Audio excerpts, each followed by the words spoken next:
हाल ही में सरकार के द्वारा बनाए गए यूनिफॉर्म सिविल कोड को लेकर के मेरठ के अधिवक्ताओं ने खुलकर अपना पक्ष रखा। सेव इंडिया न्यूज से बातचीत के दौरान कुछ लोगों ने इसको सकारात्मक बताया तो कुछ लोगों ने इसमें कमियां भी बताई। तो आइए जानते हैं कि आखिर यूनिफॉर्म सिविल कोड में ऐसा क्या खास है जिसको लेकर पूरे देश में चर्चा हो रही है। कि बिना उलमाओं को शामिल किए, बिना शरीयत में गुंजाइश निकाले कोई बात धर्म के खिलाफ कर दी जाए, क्योंकि समझदार लोग कम होते हैं और अनपढ़ लोग ज्यादा होते हैं। श्रीमद् भगवत गीता के 10वें अध्याय के 20वें श्लोक में स्पष्ट किया है कि अहम आत्मा गुणा के सर्वभूता से स्थिति अहम आदि च मध्यम च भूतानाम अंतएव च। यूसीसी सिर्फ और सिर्फ मेरा मानना यह है कि जो देश के असल मुद्दे हैं उनसे ध्यान भटकाने के लिए एक नया शिगुफा है जो भारत सरकार ने छोड़ा। हमारी तो एक ही राय है कि राष्ट्र एक है तो कानून भी एक ही होना चाहिए। आज तक तो आम आदमी क्या खास आदमी को भी ये पता नहीं है कि यूसीसी का ड्राफ्ट क्या है, वो लाना क्या चाहते हैं। आम आदमी को पता नहीं है, खास आदमी को पता नहीं है, सरकार को पता होगा, जो वो लाना चाहते हैं उन्हें पता होगा। मैं इससे समान नागरिकता संहिता आनी चाहिए, आर्टिकल 44 में कहता है। अब बात आती है अन्य बिंदु। समान नागरिक संहिता में जो 4 बिंदु आपने बताए, मैं एक एक कर पर विचार देना चाहता हूँ। नंबर 1, इद्दत, हलाला जैसी बात मेरे लायक दोस्त ने कही कि नहीं, लेकिन उसके बावजूद भी कई ऐसी घटनाएं प्रति घटनाएं आई हैं जिस बात को लेकर समाज में रोष प्रकट हुआ है। मैं हलाला के कतई विरोध हूँ। दूसरी बात, इद्दत, इस पर मौजूद होना ना होना, साइंटिफिक होना ना होना अलग विषय है, लेकिन एक महिला को केवल इस आधार पर उसका पति मर गया है या केवल इस आधार पर उसके पति ने तलाक दे दिया, एक बंद कमरे में 4 महीने तक रखना, वो भी अनुचित, मैं उसका विरोध करता हूँ। तीसरी बात आती है समान नागरिक संहिता में, ये तुम्हारी बात है लिव इन रिलेशनशिप, ये कंसेप्ट कहीं से भी उचित नहीं है, ना सामाजिक ना नैतिक। आप यूसीसी सहमत हैं?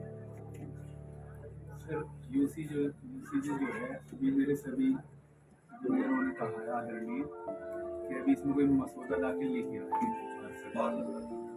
वो जहाँ तक मेरी अपनी सोच है ये सिर्फ 2024 के चुनाव बनाने का एक नजरिया है और इससे ज़्यादा कुछ नहीं। कि बिना उलमाओं को शामिल किए, बिना शरीयत में गुंजाइश निकाले कोई बात धर्म के खिलाफ कर दी जाए, क्योंकि समझदार लोग कम होते हैं और अनपढ़ लोग ज्यादा होते हैं। अगर उनमें ये मैसेज चला गया कि हमारे देश की सरकार हमारे धर्म के विरुद्ध काम कर रही है, तो वो लोग भड़क जाएंगे, उनको समझाना मुश्किल होगा, जिससे हमारे देश की प्रगति रुक जाएगी। इसमें जो बुद्धिजीवी वर्ग है, जो शरीयत के उलमा है, उनको विश्वास में लेके काम करना चाहिए। और सच्चाई ये है कि इस वक्त ज्यादातर मुसलमानों के, जिनकी उम्र 30 साल है, किसी भी मुसलमान के भी 2 या 3 से ज्यादा बच्चे नहीं है। और तीसरा मुद्दा है बहुविवाह प्रथा का। मैं पूरे विश्वास के साथ कह रहा हूं कि बहुविवाह अगर आप ईमानदारी से चेक कर लें तो शायद पूरे भारतवर्ष में 1% मुसलमानों की भी 2 बीवियां नहीं है। और अगर आबादी के अनुपात के अनुसार आप चेक करेंगे, अगर आधा % मुसलमानों की 2 बीवियां हैं, तो जो हमारे गैर मुस्लिम भाई हैं, वो सिख हो, हिंदू हो, क्रिश्चियन हो, लगभग 0.5% यानी आधा % उनकी भी 2 बीवियां हैं। तो ये सोचने का विषय है कि बहुविवाह का चलन सन 1947 से अब तक 75 साल हो गए। अगर किसी को धर्म के नाम पे ना छेड़ा गया, तो मैं मोहम्मद राशिद एडवोकेट 25 साल में विश्वास दिला रहा हूं, लगभग 90% मुसलमान भूल जाएंगे कि हम मुसलमान थे, हमारी क्या परंपराएं थी, हमारा क्या रिवाज था। अगर 25 साल तक लगातार पिन चुभोते रहे तो नफरत की खाई बढ़ जाएगी। वरना मैं विश्वास के साथ कह रहा हूं, 25 साल बाद सब लोग भूल जाएंगे कि हम हिंदू हैं या मुसलमान हैं, वो एक ही धर्म को मानेंगे। रीजन उसका मैं एग्जाम्पल दे रहा हूं। जितने मुसलमान सरकारी कर्मचारी हैं, क्या उन्होंने कहा कि हम ब्याज का पैसा नहीं लेना चाहते? वो नहीं लेते हैं ब्याज का पैसा, क्योंकि उनके धर्म में भी इसकी मुखालफत है, धर्म इसको नहीं कहता, लेकिन वो ब्याज का पैसा ले रहे हैं, क्योंकि 75 साल से नहीं, हजारों साल से हम साथ रह रहे हैं। अब वो भूल गए ये सही है या गलत है। बस एक बिंदु, एक लास्ट बिंदु इन्होंने बताया मुझे कि ये भी हो सकता है जो लिव इन रिलेशनशिप में रहते हैं उनका रहना एफिडेविट देना जरूरी है। मैं ये समझता हूँ हिंदू, मुस्लिम, सिख, ईसाई, यहूदी, पारसी, किसी भी धर्म में ये कंसेप्ट नहीं है कि बिना विवाह के हम साथ साथ रहें। तो ये तो सरासर ही गलत बात है। इसके बारे में तो हमें सोचना ही नहीं चाहिए। धन्यवाद। जैसा कि उसमें बताया गया कि हलाल और इद्दत, अगर इस पर कोई मैं सवाल दे सकता उठा, हूं इस पे जवाब। अगर इस पर कोई हलाल पे सवाल, भी, इद्दत पे भी। इस पर आप क्या कहना चाहते हैं? हमारे मजहब और हमारे मसलक में हलाला नाम का कोई शब्द नहीं है, हलाला की कोई गुंजाइश नहीं है।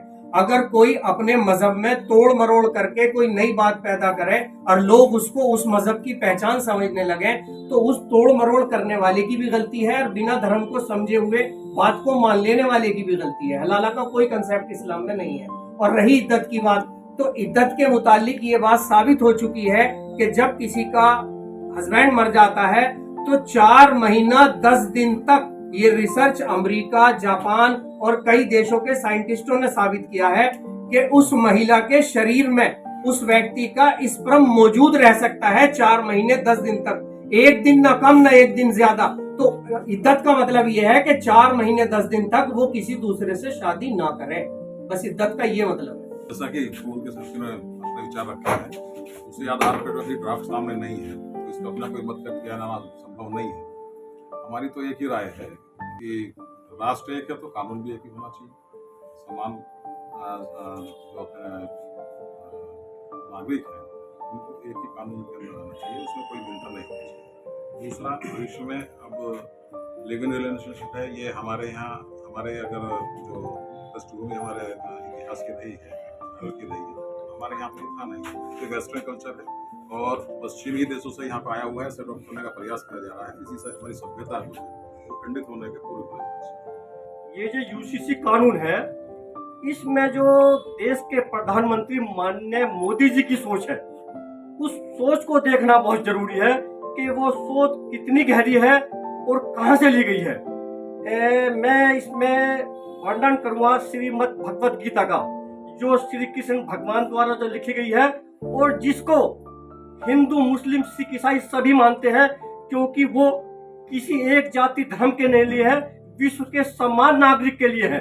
और इसका सबसे बड़ा उदाहरण है कि पूर्व राष्ट्रपति स्वर्गीय श्री APJ अब्दुल कलाम जी हमेशा अपने साथ गीता रखते थे और विश्व के 186 देशों में हरे राम हरे कृष्णा का जाप चल रहा है, जो भगवत गीता से लिया है। श्रीमद् भगवत गीता के 10वें अध्याय के 20वें श्लोक में स्पष्ट किया है कि अहम आत्मा गुणाकेश सर्वभूता से स्थिति अहम आदि च मध्यम च भूतानाम अंतएव च। और ऐसा ही दिया है 9वें अध्याय के 29वें श्लोक में कि मैं सब में समान रूप से व्यापक हूँ, न कोई मेरा प्रिय है न अप्रिय है, जो मुझे प्रेम से भजता है मैं उसे वैसे ही भजता हूँ। तो ये सोच एक भगवान की सोच ली हुई है। आप समझिए कि इस देश में जब समान नागरिकता संहिता लागू होगी तो मैं मानता हूं कि हलाला जैसा जो गलत कानून है वो शायद एकदम बदल दिया जाएगा। और कश्मीर या दूसरे प्रदेशों में जो पत्थरबाज पत्थर फेंकते थे, उनके पीछे जिनके बच्चे विदेश में पढ़ते थे, वे ऐसे पत्थरबाजों को गुमराह करके उनसे पत्थर फेंकवाते थे, लड़ाई करवाते थे। जब वे पत्थरबाज और जिनके बच्चे विदेश में पढ़ते थे वे समान हो जाएंगे तो देश एक तरक्की करेगा और विश्व भर में भारत की ताकत सबसे बड़ी होगी। इस समान नागरिक सहायता का बहुत फायदा है, बहुत फायदा है। इसका आने वाले में जनता फायदा देखेगी। की बात से सहमत हूँ और जो ये आपने मुझे 13 पॉइंट बताए हैं, इसमें मैं मानता हूँ किसी को आपत्ति होनी चाहिए, हो जाना चाहिए। जो देश हित में है वो होना चाहिए, क्योंकि मैंने ड्राफ्ट नहीं देखा है। अब चूंकि जो आपने बताया 13 पॉइंट बताया उसमें कुछ है इस तरह की गलत काम है जो मैं मानता हूँ। जैसा मान लिया लिविंग वाला है, हलाला वाला है, गलत काम है, तो उसमें सुधार होना चाहिए। वो किस स्तर पर आना चाहिए वो थोड़ा सा उसका ड्राफ्ट देख कर होना चाहिए, क्योंकि देश है, देश सबका है। कहीं भी हम सब भाई हैं, कहीं भी किसी तरह की कोई राजनीति के चक्कर में आपस में विवाद नहीं होना चाहिए किसी भी तरह का, और एक दूसरे से प्यार मोहब्बत बनी रहे और देश में एकता हो। ऐसा ना हो कि हम आपस में लड़े किसी मुद्दे पे और हमारा जो फायदा कोई हो। नहीं, हलाला और इद्दत वो तो एक धर्म की सामाजिक परंपरा है। आप उसे कैसे बदलते कि क्या पक्ष नहीं बदला जाए? यदि मान लिया उसका क्या नाम है कुछ गलत है तो बिल्कुल होना चाहिए। विशेष की जो रिवायतें हैं, जो कॉन्स्टिट्यूशन ने उन्हें आज़ादी दी है कि वो अपने धर्म विशेष की रिवायतों का यूज़ कर सकते हैं, हम उन्हें न इंटरफेयर करते हैं। क्योंकि अधिकतर जो कानून है वो एग्जिस्ट करते हैं। जहाँ तक ये कहना है कि बहु विवाह और बच्चे के गोद लेने का है, तो उसके लिए तो एक्ट में जो है संशोधन ला के भी लाया जा सकता है, उसके लिए यूसीसी की आवश्यकता भी नहीं है। लेकिन यूसीसी सिर्फ और सिर्फ, मेरा मानना यह है कि जो देश के असल मुद्दे हैं उनसे ध्यान भटकाने के लिए एक नया शिगुफा है जो भारत सरकार ने छोड़ा है। बेसिकली यूसीसी का कोई मसौदा भारत सरकार या विधि मंत्रालय ने जारी नहीं किया है। जब आप मसौदा जारी नहीं करेंगे तो उस पर कोई मत व्यक्त किया जाना या अपनी राय व्यक्त किया जाना संभव ही नहीं है। आप ये तो बताएंगे पहले कि ये हमारा मसौदा है, ये हमारे बिंदु हैं, हम इनमें परिवर्तन करना चाहते हैं। अब परिवर्तन तो करना चाहते हैं, ये बताने को तैयार नहीं है परिवर्तन करना किस में चाहते हैं। जो बात मोटी मोटी निकल के आती है वो अखबारों के या मीडिया के माध्यम से, उसके लिए सारे कानून पहले से एग्जिस्टेंस में हैं। अब उन कानून में आप परिवर्तन अमेंडमेंट ला सकते हैं, आप अमेंड कीजिए, और उन कानून में फिर यूसीसी की जरूरत ही कहाँ है। और ठीक है यूसीसी बनाए, लेकिन वो सबके लिए समान रूप से हो। एक धर्म विशेष या एक जाति विशेष के लिए उसमें कोई बंदिशें या प्रतिबंध ना लगाए जाए। जैसे यूसीसी को लेकर जो लॉ कमीशन की रिपोर्ट है, जो उन्होंने एक मसौदा तैयार किया है, लॉ कमीशन की रिपोर्ट है और कुछ लोगों के सुझाव है, उसमें लगभग 12-13 बिंदु दिए गए हैं, जैसा मुझे पता चला है, मैंने पढ़ा है। उसमें एक ये भी है कि वे शादी की उम्र, देश में कोई किसी भी धर्म जाति के लोगों को शादी की उम्र 1 होनी चाहिए। दूसरा, जो विवाह देनी जो है कि जो टोटल विवाह जिसका विवाह होगा उसका रजिस्ट्रेशन अनिवार्य होना चाहिए। तीसरा ये है कि जो बहु विवाह है, एक से ज्यादा शादी पर रोक इसमें कोई प्रावधान है लगना चाहिए। तीसरा ये है कि हलाला और इद्दत इसको तत्काल खत्म किया जाए, जैसा उसमें लिखा हुआ है। इसके अलावा है कि तलाक के नियम हो सकता है कि जो आज कानून है तलाक के, उसमें स्त्री और पुरुष में कोई अंतर हो, इसे समान होना चाहिए। तीसरा ये है कि सास ससुर की देखरेख के लिए कोई कानून। इसमें है कि गोद लेने का अधिकार, हमें लगता है कि अभी भी हमारे देश में कुछ ऐसे धर्म संप्रदाय हैं जहाँ बच्चे को गोद लेने का अधिकार नहीं है धार्मिक मामले में। हो सकता है कि इसमें कोई ऐसा कोई कानून बन रहा हो कि गोद लेने का अधिकार पूरे देश में सबको एक समान हो।